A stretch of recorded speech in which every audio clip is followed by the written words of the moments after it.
on my initial playthrough of Red Dead Redemption 2, upon reaching Chapter 5 and waking up on the island of Guarma, I was quite excited to explore this tropical paradise and see where the story would go from here. Yet, upon each subsequent playthrough, my enthusiasm for this chapter has diminished exponentially, namely due to unfulfilling missions and the chapter's extremely restrictive nature.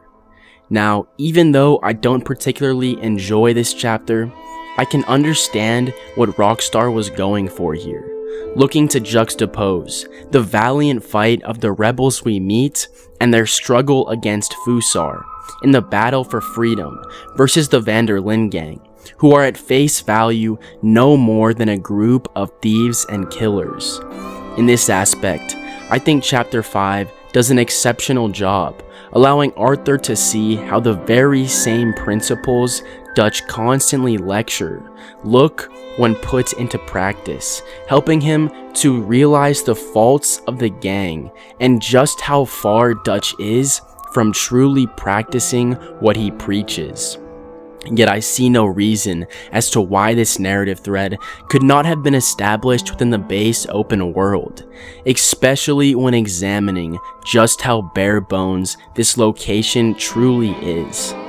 In this video, I will explain the major shortcomings of Chapter 5, allowing you to understand why I and so many others have deemed Guarma as the weakest chapter in Red Dead Redemption 2, or in other words, why Guarma is mid.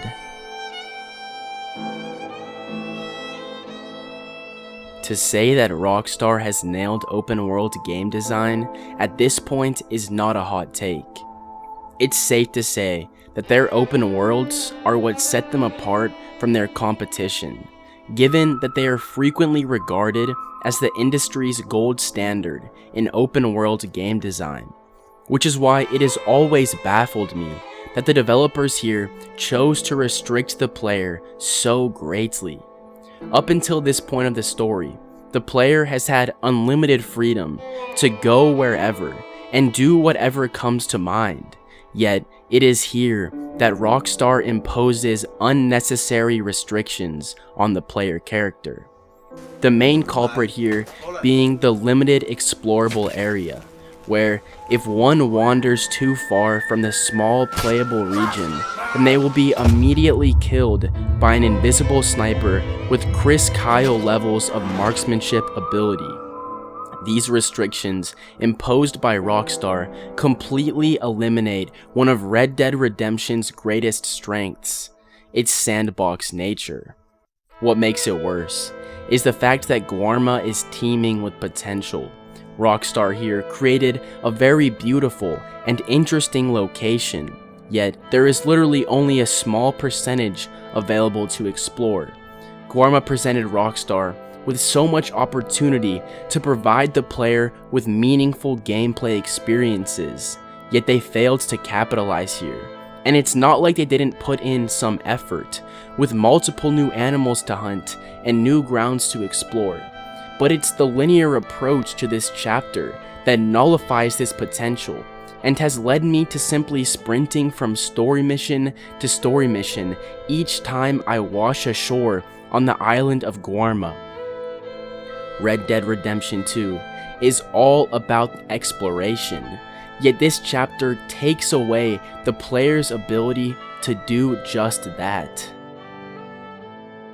Not only does Chapter 5 fail in the areas of gameplay and exploration, it is also the weakest chapter in terms of level design. Let's begin with the first mission, where you wake up on the shore of the island of Guarma and are forced to sit through an on-rails section of the game, where you will simply hold forward on the left trigger as you watch Arthur slowly shambling forward, finally stumbling upon the campfire and rejoining the rest of the gang. There is a short cutscene here, and then you are attacked by Cuban soldiers and forced through yet another on-rails walking section, before a gunfight occurs, allowing you to make a hasty escape. Next mission, Arthur is hit with a sleep dart, causing you to wake up being tortured in a camp. After a quick escape here, the player is forced through an on-rails stealth sequence, where the only way to complete this is to follow close behind a one-off character through what quickly becomes a tedious endeavor. The potential is here, however. Take the mission where you raid the army fort with Charles. Doing sync shots with him as we stealthed our way through the base was far more enjoyable than what is offered here. Although I personally would prefer that they just give the player complete freedom during these stealth sequences. Regardless, this is still the weakest stealth gameplay this game has to offer. After this mission, you meet with Dutch to stage a rescue for Javier. Here you can expect another long trek, this time following a Spanish guide through a cave. I will say, this mission contains an excellent story beat, with Dutch killing their guide in cold blood, causing Arthur's faith in him to falter significantly, and setting the stage for Chapter 6 and Arthur's redemption. What was that? Horrible old crone. But you killed her. She was gonna betray us, Arthur. Couldn't you tell? No. Well, I got some Spanish. She was. You sure you're alright, Dutch? I'm just trying to make sure that some of us survive, Arthur. Now, shall we proceed? I guess. Listen, Son, you think I want any of this? I don't know. Of course I don't. But I made a pledge to you all. We would survive, no matter what. So how did you know she was gonna betray us? What'd she say? It was in her eyes, in the way she was leading us. But you said you knew Spanish. I know human beings, Arthur. Well, maybe we've all just gone rotten. Again, Guarma from a narrative perspective does a lot of great things, but I see no reason as to why these could not have been established in some other way in the base open world. Especially because these characters they establish are never seen again once we leave Guarma. But back to the mission. Next, you are forced through yet another on-rail stealth sequence, following Dutch around the compound in order to set up a distraction, allowing you to rescue Javier. One bland gunfight later, and it's mission complete. Next is a mission that has always felt very out of place to me, where you defend a small base from the Cuban army. It has never made sense to me why this small group of runaways would try to go head to head with the actual army, let alone win the skirmish and sink a military battleship. The final mission here is to rescue the captain of a boat that is set to get the crew back to America. Honestly, not much to complain about here, a solid mission with a pretty cool Mexican standoff to round it out. During one's time in Guarma, they can expect 3 long walking sequences, 2 on-rail stealth sections, and an out-of-place tower defense mission against the Cuban army.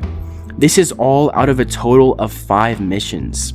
I think based on this, it's fair to say that Guarma is the weakest chapter, not only in terms of mission design, but it is also severely lacking in variety and gameplay experiences.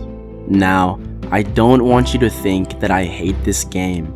Red Dead Redemption 2 is a masterpiece, but nothing is perfect, and this rings true even with the game such as this.